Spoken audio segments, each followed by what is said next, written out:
It began quietly.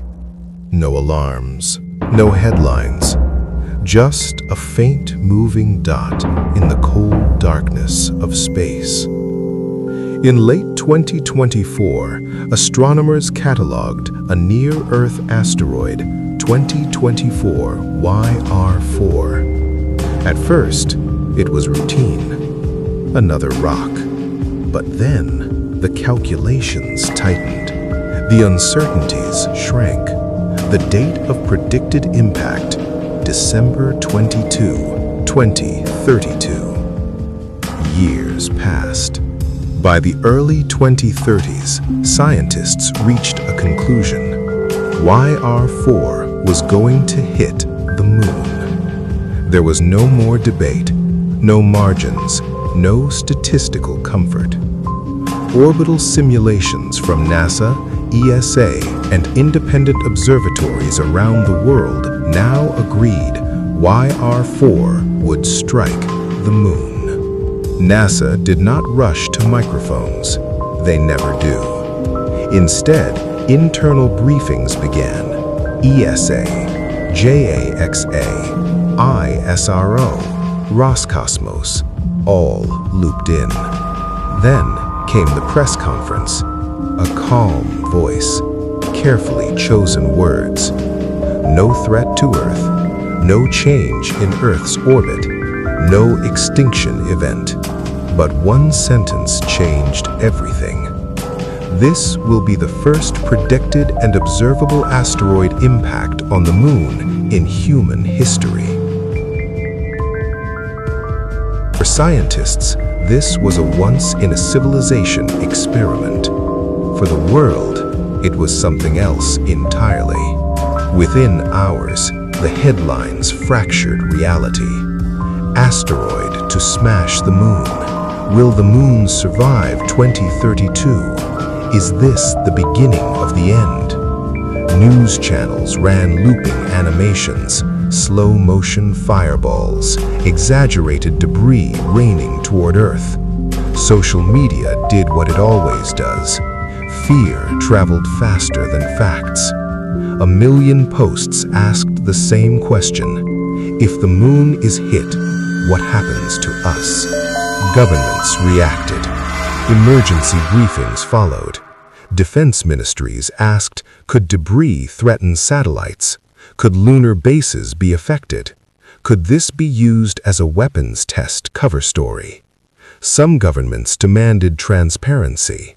Others accused space agencies of hiding risks. And a few asked the unthinkable.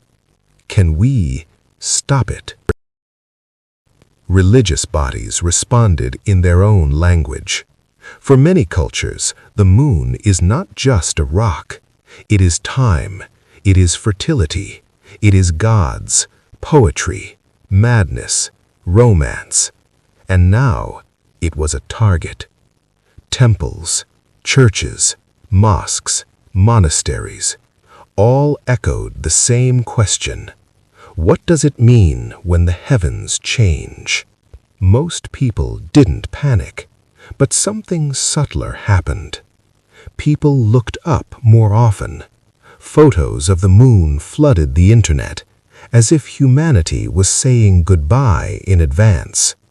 Children asked their parents, will the moon crack? And for the first time in generations, people understood something deeply uncomfortable.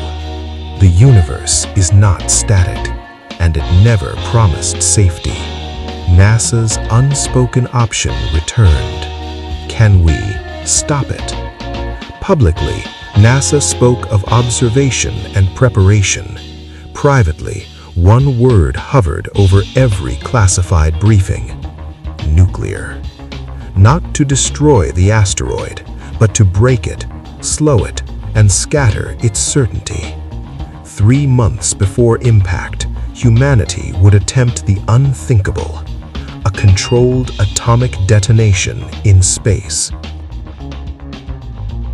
The spacecraft was launched quietly. No live broadcast, no countdown fanfare. It carried no flag, only equations, fear, and hope. The plan was never to vaporize YR4. That was impossible. The goal was simpler and riskier. Fragment it, alter its mass, change the course. The explosion occurred millions of kilometers from Earth, a silent flash in space. For a moment, humanity waited. The asteroid broke, but not the way they had hoped. YR4 fragmented into multiple large pieces, some deflected, some slowed, and some still on course. The moon would not face a single impact. It would face many. NASA issued a statement that would be studied for decades. The mission reduced but did not eliminate the threat. Humanity had intervened, but the universe did not yield completely.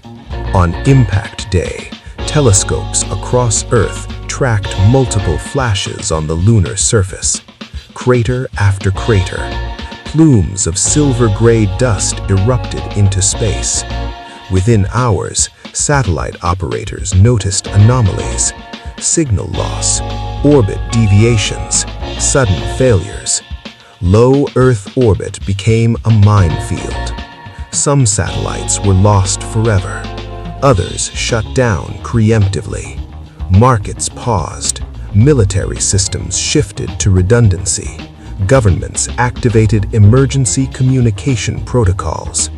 And among ordinary people, a quiet realization spread. We had touched the heavens and survived, but not without cost. This was never about heroics. It was about reducing harm.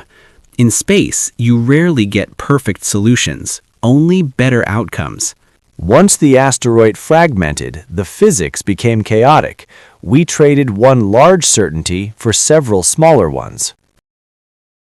People don't realize how fragile our orbital environment is. One major debris event can undo decades of infrastructure. The moon has survived worse. The real question is whether our civilization can function without the systems we've built around it. This was the first time humanity used nuclear force not against itself, but against the universe. That changes how we see responsibility. The moon still rose, scarred, marked, a reminder etched in stone, visible from Earth. Humanity had done something unprecedented. We challenged a cosmic event and only half won. From that day forward, one truth became unavoidable. The age of watching the sky is over. The age of defending Earth has begun. Next time, the target may not be the moon.